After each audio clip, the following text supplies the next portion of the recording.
Nah, untuk seleksi sendiri itu ada optionnya ya, ada pilihannya. Misalkan gini, saya mempunyai seleksi seperti ini.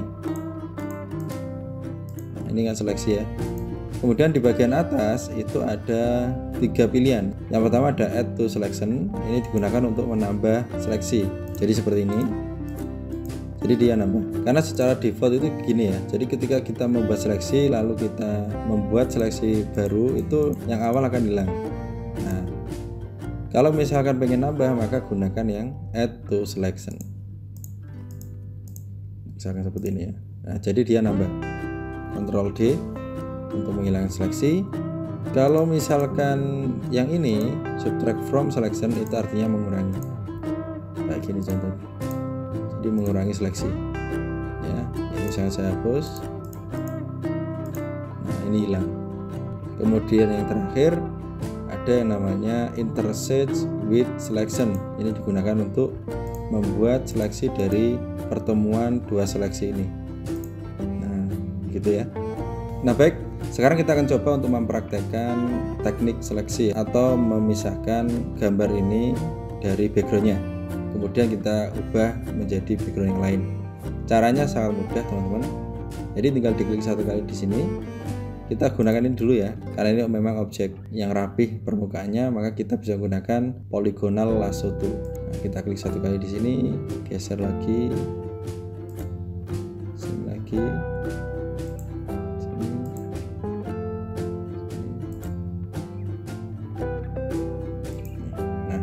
Ini ya. Kemudian untuk memisahkan objek ini dari background yang sudah ada ini ada dua teknik. Yang pertama adalah kita duplikat, kita lakukan duplikasi. Yang kedua adalah teknik masking. Nah, untuk teknik masking nanti saya jelaskan di video berikutnya. Untuk saat ini kita coba untuk teknik duplikasi. Caranya sangat mudah. Silahkan tekan tombol Ctrl J, Ctrl J. Nah, maka secara otomatis di bagian layar, ini layar ya, layar itu lapisan. Jadi kalau misalkan Anda bekerja atau membuat desain itu pasti berlapis-lapis nih. Misalkan ini backgroundnya, kemudian ditambahi objek, kemudian ditambahi lagi teks, itu saling berurutan.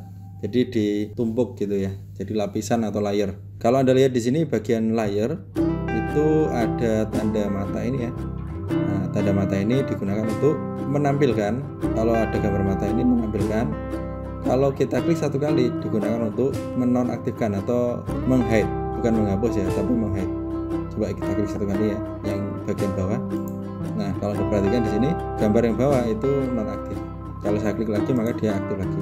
Kalau kita lihat di sini, kalau ini kita nonaktifkan maka kita sudah punya satu objek ya yang sudah kita pisahkan dari background yang awal tadi ya. Ini sebenarnya sudah ada dua objek karena numpuk jadi kelihatan satu. Nah, supaya terlihat maka kita klik pada layar yang sudah Anda buat ini, klik layar ini ya, atau yang sudah kita duplikasi, kemudian coba digeser. Nah, ini sudah ada dua. Jadi gitu teman-teman ya. Ini adalah proses untuk memisahkan objek dari backgroundnya. Coba kita nonaktifkan.